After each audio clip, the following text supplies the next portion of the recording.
चले वहीं से स्टार्ट कर रहे हैं, ठीक है। तो ये ट्रांजिशन मैंने समझा दी थी और ये मैंने कहा था कि आप लोग देख लें। तो कैपिटल ए पर स्मॉल बी की ट्रांजिशन करनी है। डीएफए का बेसिक रूल याद रखें, जो स्टेट आप बनाते रहेंगे you need to complete that state. Complete का मतलब क्या है कि हर स्टेट पे आपको हर अल्फाबेट की ट्रांजिशन करनी पड़ेगी और एक ही करनी पड़ेगी। तो आपने ए पर स्मॉल ए की ट्रांजिशन की, आपने कहा सर ये एक नई स्टेट बन गई है जिसके अंदर 1 2 3 4 6 7 8 सब है। अब यहाँ पर एक नई स्टेट आ गई कि हमने बोला ए पर स्मॉल बी की ट्रांजिशन करते हैं। तो सबसे पहले ए चेक करते हैं, ए क्या है। ए है हमारे पास 1 2 0 1 2 4 7, ऐसा ही है जी। आवाज आ रही है सबको? ऐसा ही है ना, 0 1 2 4 7। अब 0 1 2 4 7 पे अगर हम देखें स्मॉल बी, तो देखें ना, 0 पर भी स्मॉल बी नहीं है, 1 पर भी नहीं है, 2 पर भी नहीं है, 4 पर है। 4 पर बी जा रहा है 5 पर, तो 5 लिख दिया, और 7 पर भी नहीं है। तो सिर्फ 0 1 2 4 7 पे 5 पे जा रहा है स्मॉल बी। अब जैसे ही हमें पता है ये मिलता है, तो हम इसके बाद इसका भी एप्सिलॉन क्लोजर देखते हैं। तो 5 के एप्सिलॉन क्लोजर में कौन कौन शामिल है वो 5 के साथ मिला के लिख दें। तो 5 के साथ शामिल है 6 7, तो 5 6 7 हो गया।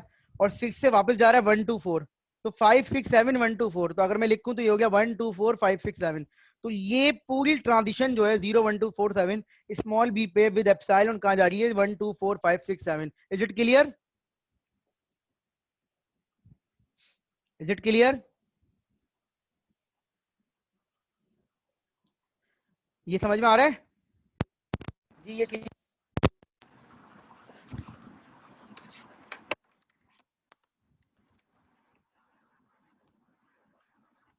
ब्रेक से पहले समझा के गया था, तो इसमें रिपीट करने वाली तो ऐसी कोई बात नहीं है। और ये वही स्लाइड है जो मैंने आपको दी थी। खैर, 0 1 2 4 7 मैं फिर रिपीट कर रहा हूं। अगर आपको इस क्वेश्चन की बेसिक नहीं पता होगी तो आप इस क्वेश्चन में सिर्फ स्टेप समझते रहेंगे, आप चीजों को कनेक्ट नहीं कर सकते। आपको ये एनएफए दिया हुआ है, आपको इसका डीएफए बनाना है। डीएफए बनाते हुए आप क्या करते हैं, आप हर स्टेट को कंप्लीट करते हैं। तो इनिशियली आपने एक स्टेट बनाई ए, वो कैसे बनी? With epsilon transition initial state से। अब ए जैसी बन गई है, आपका नेक्स्ट स्टेप क्या होता है डीएफए में, कि आप उस स्टेट को कंप्लीट करते हैं। तो हमें ए पर स्मॉल ए चाहिए और ए पर स्मॉल बी भी चाहिए। ए पर स्मॉल ए कैसे मिला? ए पर हमने स्मॉल ए की ट्रांजिशन देखी, वो 3 8 हुई, 3 8 का एप्सिलॉन क्लोजर किया, वो हो गया 1 2 3 4 6 7 8। हमने इसको बी का नाम दे दिया इस पूरे सेट को। ये हमारी स्टेट हो गई बी, और इसके अंदर हमें पता है क्या क्या है, 1 2 3 4 6 7 8। इसी तरीके से हमें अब क्या करना है, ए पर स्मॉल बी। तो ए हमने पिक किया 0 1 2 4 7, और इस पे स्मॉल बी पे चेक किया। स्मॉल बी पे 0 1 2 4 7 सिर्फ 5 पे जा रहा था, वेरीफाई कर लीजिए। 0 पर भी कहीं नहीं जा रहा, 1 पर भी नहीं है, 2 पर भी नहीं है, सिर्फ 4 पर 5 जा रहा है, 7 पे भी नहीं जा रहा। तो ये 5 हो गया। इस 5 का एप्सिलॉन क्लोजर किया। तो 5 एप्सिलॉन क्लोजर का मतलब ये है कि 5 से एप्सिलॉन की मदद से आप कहां कहां जा सकते हैं। तो 5 से आप जा सकते हैं 6 पर, 7 पर, 6 से जा सकते हैं 1 पर, 2 पर, 4 पर। तो ये सब एक ग्रुप में आ गए। तो ये कह रहा है कि आप ए कॉमा, अच्छा ये चीज गलत लिखी हुई है, इस स्लाइड में गलत प्रिंट हुआ हुआ है, इसको आप सही कर लीजिएगा। ये बी है, ठीक है, ये बी है, ये बी है, ठीक है। अच्छा जी, अब हम अगर हम देखें तो हमारे पास 3 स्टेट हो गई हैं। वो 3 स्टेट कौन कौन सी हैं? एक कैपिटल ए, एक कैपिटल बी और एक कैपिटल सी। ये बात समझ में आ गई है? एक कैपिटल ए है, कैपिटल ए क्या है, 0 1 2 4 7। कैपिटल बी क्या है, 1 2 3 4 6 7 8। इसी तरीके से कैपिटल बी क्या है, 1 2 4 5 6 7। अगर हम ऑटोमेटा पे जाएं तो हमने कैपिटल ए पर स्मॉल ए की ट्रांजिशन कर ली है और कैपिटल ए पर स्मॉल बी की ट्रांजिशन कर ली है। अब हमें क्या करना पड़ता है डीएफए में, कि हमें कैपिटल बी पर स्मॉल ए की ट्रांजिशन करनी पड़ेगी, बी की भी, और कैपिटल सी पर स्मॉल ए स्मॉल बी की ट्रांजिशन करनी पड़ेगी। ये बात समझ में आ रही है?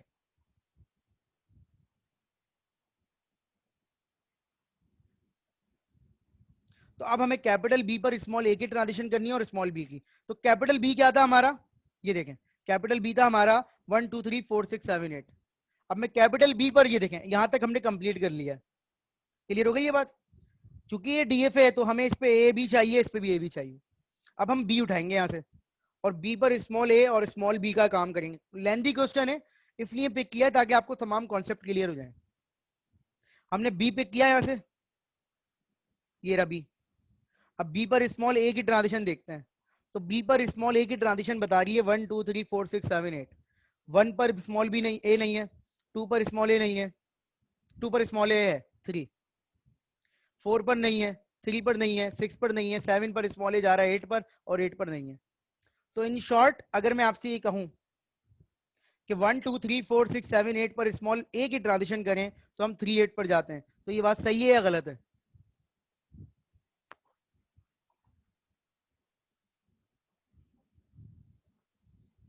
तो ये चीज मैंने लिख दी।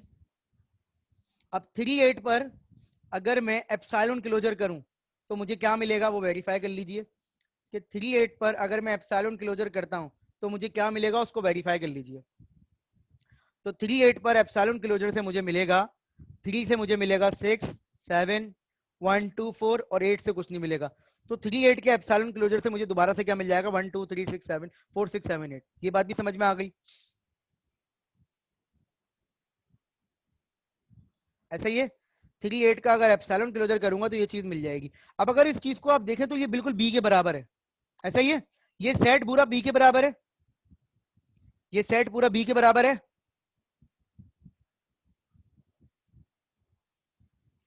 तो क्या मैं ये कह सकता हूं कि कैपिटल बी पर स्मॉल ए की ट्रांजिशन करें तो आप वापस कैपिटल बी पे आ जाते हैं?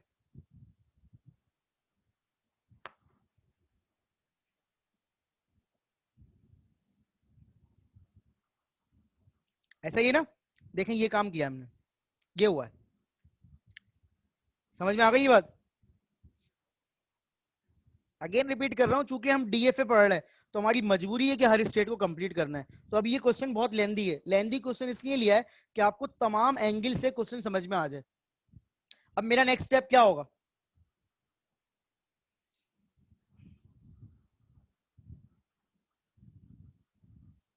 मेरा नेक्स्ट स्टेप क्या होगा?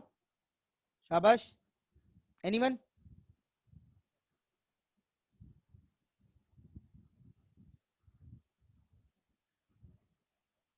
मेरा नेक्स्ट, अब हम बी से बी को ट्रांजिशन करेंगे, पहले बी करेंगे ना यार, इब्राहिम एंड अतर, पहले हम बी की ट्रांजिशन करेंगे, ठीक है? बी पर स्मॉल बी की ट्रांजिशन करेंगे, फिर हम सी पे आएंगे, ठीक है?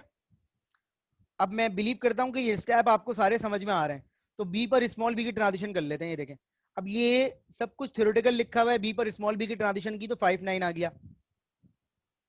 वेरीफाई कर लीजिएगा कि जब इस बी पर स्मॉल बी की ट्रांजिशन करेंगे तो हमें 5 9 मिलेगा, और जब 5 9 की एप्सिलॉन ट्रांजिशन करेंगे तो हमें ये सेट मिलेगा। ये सेट बिल्कुल न्यू सेट है, इसलिए इस सेट को हमने कैपिटल डी का नाम दे दिया।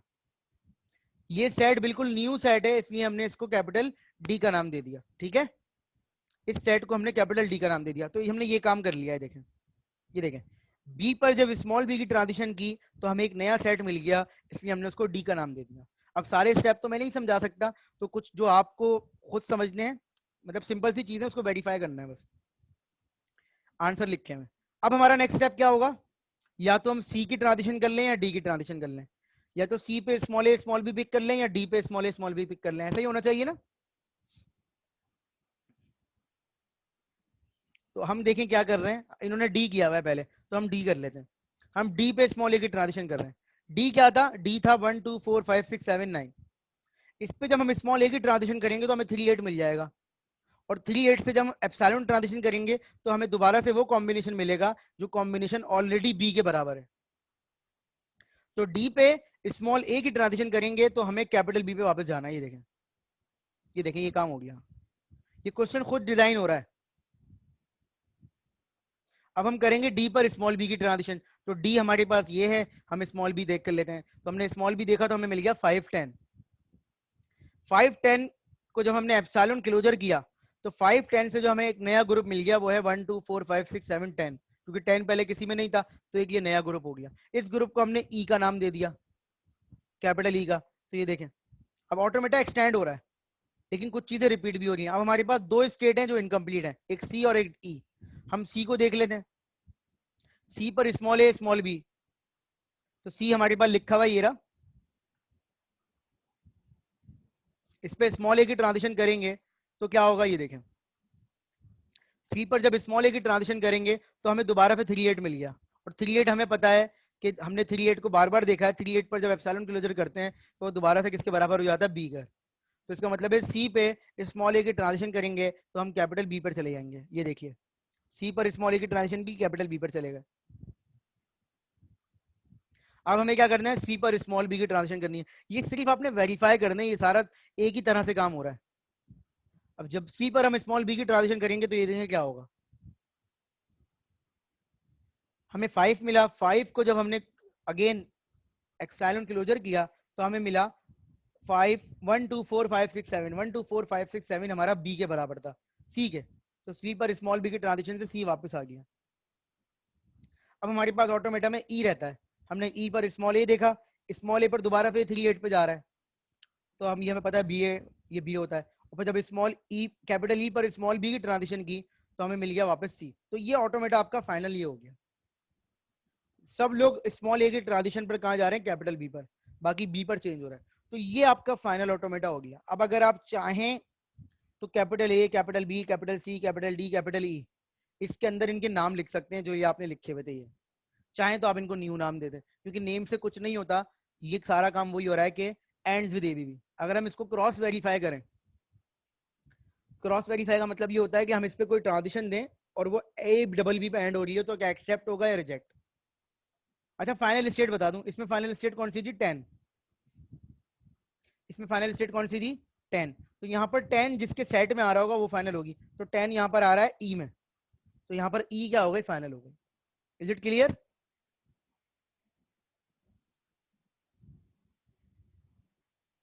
Is it clear? ठीक है। अब ये देखें, हम इसको वेरीफाई कर लेते हैं। हम इसको एक स्ट्रिंग देते हैं, हमने इसको एक स्ट्रिंग दिया A B A double B, इसे एक्सेप्ट होना चाहिए, इसे एक्सेप्ट होना चाहिए क्योंकि ये किस पे एंड हो रहा है, ए डबल बी पर।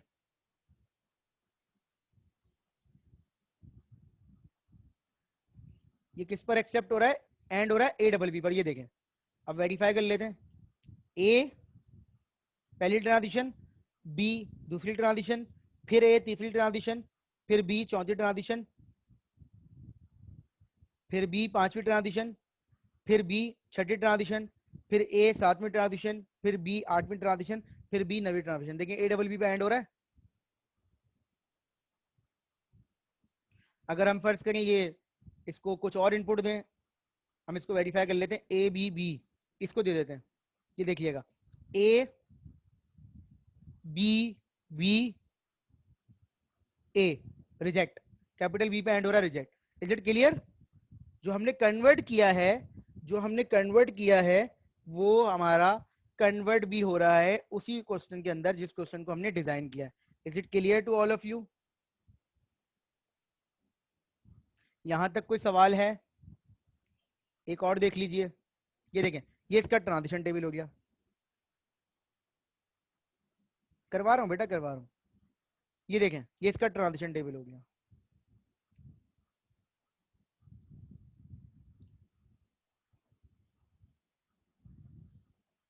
ये देखें, ये इजी एग्जाम्पल है। अब आपको आइडिया हो गया। अब आप देखें, आपका सबसे पहला स्टेप क्या होता है, सबसे पहला स्टेप क्या होता है जो आपने किया था?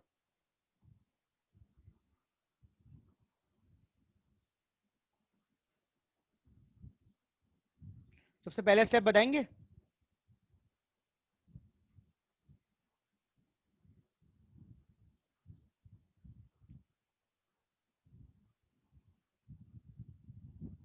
आप इनिशियल स्टेट पे खड़े होके ये देखते हैं कि एप्सिलॉन ट्रांजिशन के जरिए आप कहां कहां जा रहे हैं, ऐसा ही है ना? तो इस क्वेश्चन में भी हम 3 जगह पे जा रहे हैं इनिशियल स्टेट पे खड़े होके, 1 4 11, ऐसा ही है। और उनसे आगे कहीं नहीं जा रहे, 11 से आगे नहीं जा रहे, वो एप्सिलॉन नहीं है, सिग्मा है। ठीक है जुबैर, वो एप्सिलॉन नहीं है बेटा, सिग्मा है ये। अब इसका मतलब है जब मैं कॉम्बिनेशन बनाऊंगा तो मेरी पहली इनिशियल स्टेट क्या हो जाएगी, 0 1 4 11। ये देखें, अब मैंने तमाम स्टेप नहीं समझाए हुए यहाँ पर, ठीक है? ये देखें, ये समझ में आ गया सबको? अब आप मुझे ये बताइए कि इसके अंदर अल्फाबेट्स कौन कौन से हैं, ए से लेके जेड तक, ऐसा ही है ना? और सिग्मा रिप्रेजेंट कर रहा है पूरी एबीसीडी को, ऐसा ही है। सबसे पहले मैं वो चीज देखता हूं जो मुझे दिख रही है, तो मुझे डी दिख,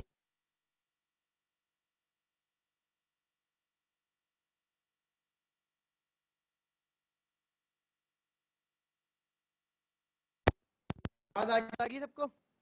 0 1 4 11 पे मुझे स्मॉल डी की ट्रांजिशन बता दीजिए, डी डॉक्टर डी 01411 पे स्मॉल डी की ट्रांजिशन बता दीजिए। तो आप बोलेंगे सर 2 और 5 ऐसा ही है, 5 भी है। आसान आसान, पब्लिक पे मैसेज करो बेटा, सब पढ़ लेंगे। 01411 पे 2 5 और 12, ये बात सही है गलत है? 2 5 और 12 ऐसा है या नहीं है? 12 क्यों है? क्योंकि सिग्मा के अंदर सब है, तो डी इधर भी है, इधर भी है, इधर भी है। क्या मैं ये लिख सकता हूँ कि 01411 पे जब मैं स्मॉल डी की ट्रांजिशन करूंगा तो मुझे जो कॉम्बिनेशन मिलेगा वो मिलेगा 2 5 12? सही है, इतना समझ में आ गया? अच्छा, इसको मैंने फाइनल क्यों बनाया? क्योंकि 12 फाइनल थी और 12 इसमें आ रहा है तो इसको फाइनल बना दिया। Is it clear? 12 फाइनल थी और 12 इसमें आ रहा है तो मैंने इसको फाइनल बना दिया। आगे बढ़ते हैं, मेरा नेक्स्ट स्टेप क्या होगा आपके ख्याल में?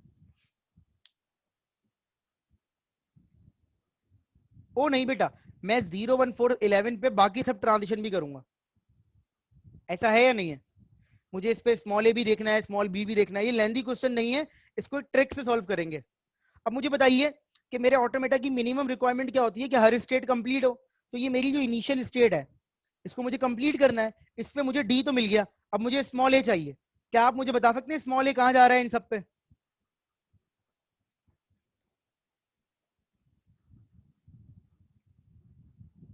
12 पे जा रहा है, 12 पे, 12 पे जा रहा है। स्मॉल बी भी 12 पे जा रहा है, स्मॉल सी भी। इस सिग्मा के अंदर ना हसन सब कुछ है। आपने शायद ब्रेक से पहले वाली क्लास मिस की है या लेट आए होंगे। तो सिग्मा के अंदर सब कुछ है कि सिग्मा रिप्रेजेंट कर रहा है ए से लेके जेड तक, कैपिटल ए से लेके जेड तक।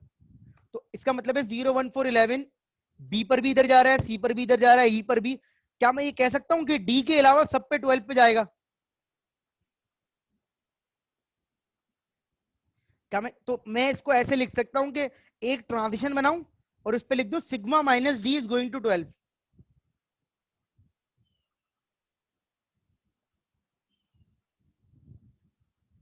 नहीं नहीं नहीं नहीं नहीं, आप समझ नहीं रहे ना। डी की ट्रांजिशन तो आपने अलग से दिखा दी, इस एक ट्रांजिशन का मतलब है ये 25 ट्रांजिशन है। देखें, आप दोबारा रिपीट कर रहा हूं मैं जासिर, 01411 देखना है, सिर्फ 11 को नहीं देखना। तो 01411 डी पर इन तीन जगह पे जा रहा था, लेकिन जब मैं 01411 पे सिर्फ स्मॉल भी देखता हूं तो ये दोनों तो मना कर देते हैं। 11 कहता है कि मैं 12 पे जा रहा हूं, तो ये पूरा कॉम्बिनेशन एक यूनिक काउंट होगा। बिल्कुल सही है, तला ने जो जवाब दिया वो भी पढ़ लें, क्योंकि डीएफए में एक ही ट्रांजिशन हो सकती है। तो डी की ट्रांजिशन हो गई, अब मैं डी को पिक नहीं करूंगा। Is it clear?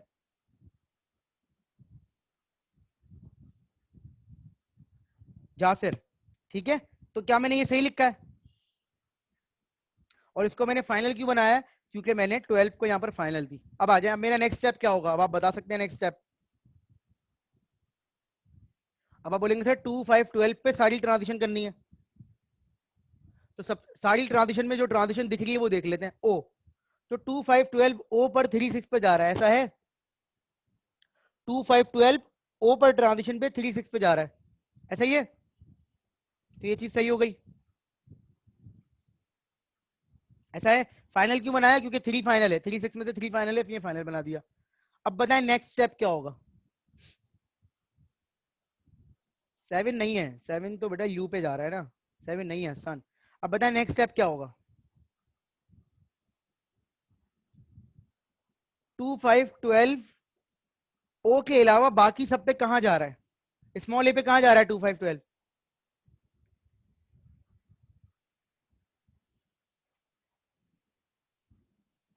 2 5 12 स्मॉल ए पे कहां जा रहा है? कहीं भी नहीं जा रहा ना। बी पे भी कहीं नहीं जा रहा, सी पे भी कहीं नहीं जा रहा, डी पे भी कहीं नहीं जा रहा, ई पे भी कहीं नहीं जा रहा, एफ जी ओ के अलावा सब पे ये कहीं भी नहीं जा रहा। हाँ, तो सिग्मा माइनस ओ करके इसको डेड स्टेट पे भेज देंगे। ये देखें, अभी नहीं बना रहा मैं, याद रखिएगा ये बात, ठीक है? अभी ये वाली कॉन्सेप्ट है, ये अभी बता दूंगा क्या है ये।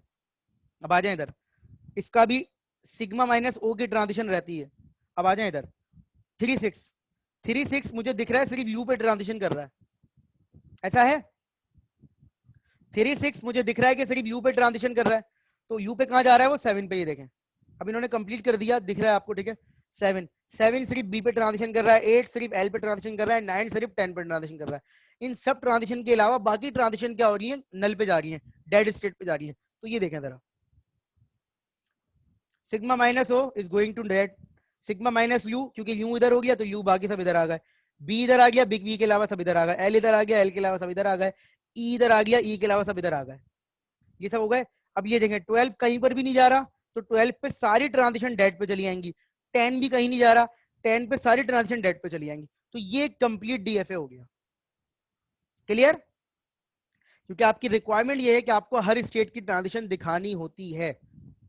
अब जो जो फाइनल थी, जहां जहां वो नंबर आ गए उनको फाइनल बना दें। तो देखें 10 नंबर था फाइनल, ये 3 6 में 3 की वजह से फाइनल, ये 12 की वजह से फाइनल, ये 12 की वजह से फाइनल। Is it clear? अब जो काम ये अलग अलग करते थे, ये कंबाइंड एनएफए कर रहा है, डीएफए कर रहा है, सॉरी। ठीक है,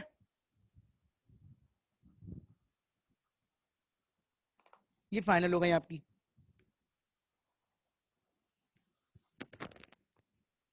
कोई सवाल है यहां तक?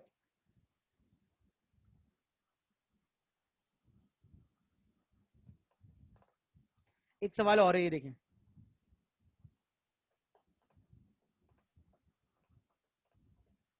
इनकम्प्लीट है शायद ये क्वेश्चन।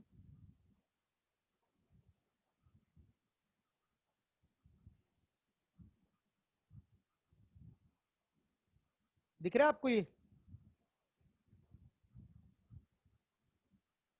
स्लाइड चेंज होते हुए दिख रही है, ये एक ही स्लाइड दिख रही है, ये चेंज हो रही है आपके सामने ये? ठीक है, ये देखें, तो ये शायद कंप्लीट नहीं हुआ हुआ, लेकिन आप इसको कंप्लीट कर लीजिएगा, ठीक है। इन सब पे 1 की ट्रांजिशन रहती है। तो इस तरह के क्वेश्चन जो है उनको समझिए, और फिर उसके बाद कोई सवाल हो तो मुझसे पूछ लीजिए। अच्छा, मैंने एक असाइनमेंट बनाया है, वो मैं आपको दे रहा हूँ, यही है एनएफए टू डीएफए का। आसान है, ठीक है, लेकिन आपने तमाम स्टेप शो करने हैं, डायरेक्ट आंसर नहीं लिखना। तो मैं आपको दिखा देता हूँ कि वो आपका असाइनमेंट क्या है।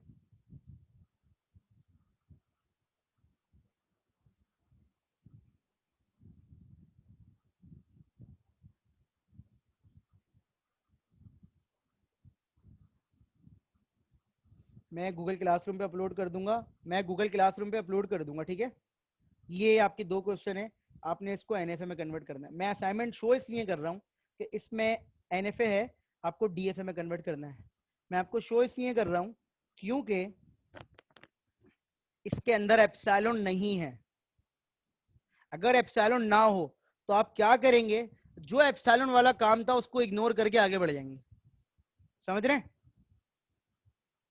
अगर आपके एनएफए में एप्सिलॉन नहीं है तो जो जो आप एप्सिलॉन के लिए काम कर रहे थे उसके अलावा बाकी सारा काम वैसे ही होगा, एप्सिलॉन वाला पार्ट इग्नोर हो जाएगा।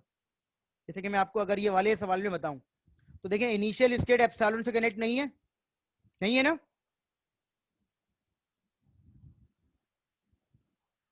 जी आवाज आ रही है? इनिशियल स्टेट एप्सिलॉन से कनेक्ट नहीं है, तो अब आपकी जो इनिशियल स्टेट होगी वो 0 से स्टार्ट होगी। अब आप 0 पे क्या करेंगे, 0 और 1 की ट्रांजिशन करेंगे बस, और 0 और 1 की ट्रांजिशन से जो मिल रहा होगा उसको बॉक्स बना के आगे बढ़ते रहेंगे। आपको एप्सिलॉन वाला काम करने की जरूरत नहीं है। क्लियर हो गई ये बात? जो एप्सिलॉन का आप काम करते थे क्लोजर वाला, वो आपको हर स्टेप में काम करने की जरूरत नहीं है। Is it clear to all of you? ये मैं अपलोड कर दूंगा गूगल क्लासरूम पे, अभी कर रहा हूँ, और 1 हफ्ते का टाइम होगा, नेक्स्ट सैटरडे नाइट तक आपने सबमिट करना होगा। फेसबुक के ग्रुप पे आप जासिर, फेसबुक के ग्रुप पे जाइए, वहाँ अनाउंसमेंट में शेयर किया हुआ है मैंने। फेसबुक के ग्रुप पे अगर नहीं है तो ग्रुप ज्वाइन कर लीजिए।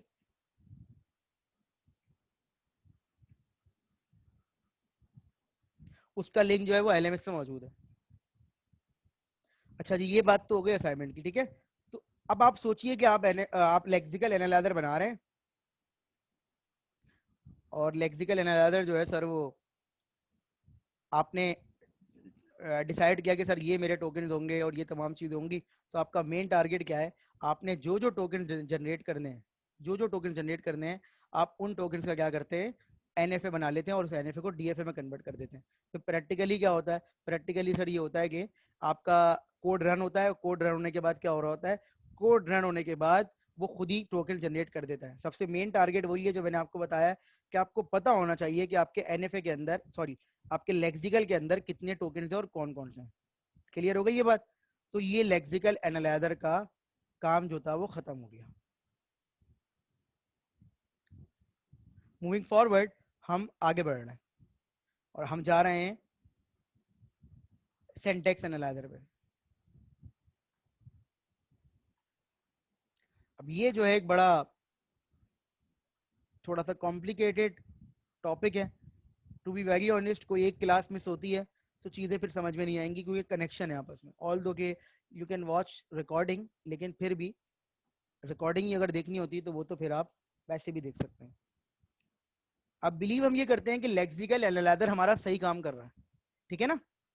हम यहाँ पर ये अज्यूम कर रहे हैं कि लेक्सिकल एनालाइजर हमारा सही काम कर रहा है। अगर आपने लेक्सिकल एनालाइजर सही बनाया है तो ही हम सिंटैक्स एनालाइजर पे आएंगे। लेक्सिकल एनालाइजर सही काम करने का मतलब क्या है? वो टोकन सही जनरेट कर रहा है, वो मैक्सिमल मंच की प्रॉपर्टीज पे पूरा उतर रहा है, वो प्रियोरिटी की पूरा उतर रहा है, ये तमाम काम वो कर रहा है।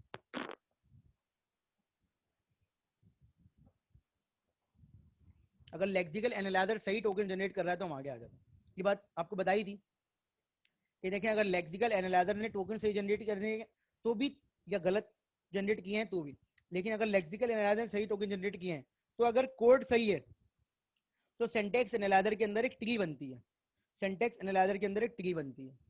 वो ट्री क्या होती है? वो ट्री ये होती है कि वो ये बता रही होती है कि स्ट्रक्चर सही है नहीं। तो हम यहाँ पर ये सीखेंगे, और ये काफी लेंथी टॉपिक है, तो ये मत सोचिएगा ये आपको 2 मिनट में समझ में आने वाला है। लेकिन अगर लेक्सिकल एनालाइजर ने सही टोकन जनरेट करे भी हैं तब भी पार्स ट्री या सिंटैक्स एनालाइजर ये कहता है कि अगर कोड गलत होगा तो मैं ट्री जनरेट नहीं कर सकता, और अगर मैं ट्री जनरेट नहीं कर रहा तो आपका कोड गलत है, उसमें स्ट्रक्चरल मीनिंग नहीं है, कोई ना कोई एरर है।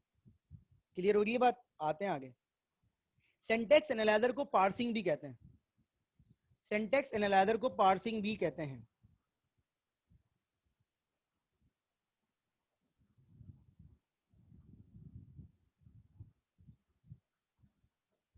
सिंटैक्स एनालाइजर को पार्सिंग भी कहते हैं। क्यों स्लो है? बाकी सबको भी स्लो आ रही है मेरी आवाज?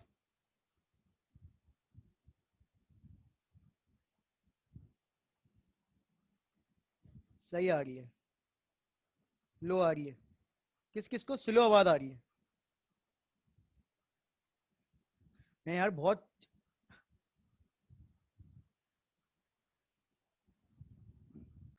अच्छा। खैर, तो मैं आप सबसे रिक्वेस्ट ये कर रहा हूँ कि अब जो क्लासेस शुरू होंगी ना, ये अब जो मैं टॉपिक शुरू कर रहा हूँ, इसमें जो है काइंडली बिल्कुल भी ना छोड़ना क्लास तो बात ही नहीं है, टाइम से ज्वाइन करें। क्योंकि ये ना एक थोड़ा सा ना कॉम्प्लिकेटेड नहीं है चीज़, लेकिन ये बड़ी लेंदी चीज़ है। मतलब 7-8 हफ्ते आपने यही पढ़ना है सिंटैक्स एनालाइजर, आपको इसकी अहमियत का अंदाजा होगा। तो आप अगर कोई एक पार्सर मिस कर देंगे तो दूसरा पार्सर समझ में आ जाएगा, लेकिन पहला वाला पार्सर फिर आप कंफ्यूज रहेंगे। तो मेरी कोशिश ये है कि मैं मैक्सिमम समझाऊं आपको। तो आपकी कोशिश क्या होनी चाहिए कि आप कम से कम क्लास जरूर अटेंड करें, ठीक है। और अगर फर्ज करें कोई आपके साथ कोई भी कोई भी इशू, हाय हाय हाय हाय, हाँ फैजान, मैंने रिकॉर्डिंग अपलोड की हुई है, वो देख लो। अब मैं क्या करूँ इससे ज्यादा? एक चीज दिखा रहा हूँ मैं आपको थोड़ा सा मोटिवेशन के लिए नेक्स्ट क्लास की। कॉन्टेक्स्ट फ्री ग्रामर आप लोगों को पता है? कॉन्टेक्स्ट फ्री ग्रामर आप लोगों को पता है? आप लोगों ने ऑटोमेटा में पढ़ी है। तो आप लोगों से मैं ये चाहता हूँ थोड़ा सा कि थोड़ा सा रिकॉल करके आए नेक्स्ट क्लास में। और सबसे बेहतर तरीका क्या है कि मैं क्विज रख रहा हूँ नेक्स्ट क्लास में संडे को पूरे 9 बजे। और वो क्विज होगा कॉन्टेक्स्ट फ्री ग्रामर से।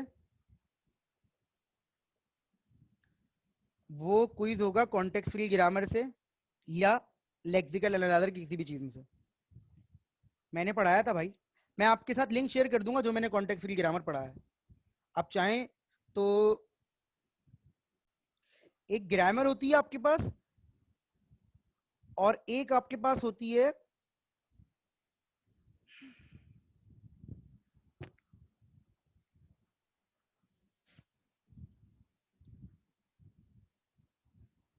अगर मैं थोड़ा सा बस इसको इंट्रोडक्शन दे सकूं जल्दी से, तो एक ग्रामर है आपके पास और एक चीज होती है आपके पास स्ट्रिंग। असल में दिखा रहा हूँ बेटा, दिखा रहा हूँ। सही है? ये देखें, एक आपके पास ग्रामर होती है जो लेफ्ट हैंड साइड पे आपके ग्रामर है, ठीक है। एक आपको स्ट्रिंग दिया जाता है, दो चीजें हो गई, एक ग्रामर और एक स्ट्रिंग। जैसे ऑटोमेटा है, ऑटोमेटा में आपको एक ऑटोमेटा दे दिया गया और एक स्ट्रिंग दे दिया गया, ये बताएं। इसी तरीके से ग्रामर आपको बनानी होती है या गिवन होती है? आपको एक स्ट्रिंग दिया जाता है। अब उस ऑटोमेटा पे, उस स्ट्रिंग पे, उस ग्रामर पे आप क्या करते हैं, ये देखें, गौर से देखिएगा। ये ग्रामर है आपके पास, कहाँ गई बताऊंगा तो नेक्स्ट क्लास में। ये देखें, ये ग्रामर है आपके पास। इस ग्रामर पे आपको बोला ये स्ट्रिंग बना के दें। कौन सा स्ट्रिंग? ये जो सबसे नीचे लिखा हुआ है, integer, asterisk, integer plus integer. आपने क्या करना होता है, यूजिंग दैट ग्रामर आप डिफरेंट डेरिवेशंस परफॉर्म करते हैं। डेरिवेशन क्या होती है कि आप ग्रामर के रूल पुट कर करके उस स्ट्रिंग को जनरेट करने की कोशिश करते हैं। ये थोड़ा सा वहीं की बात कर रहा हूं मैं आपके पिछले कोर्स की।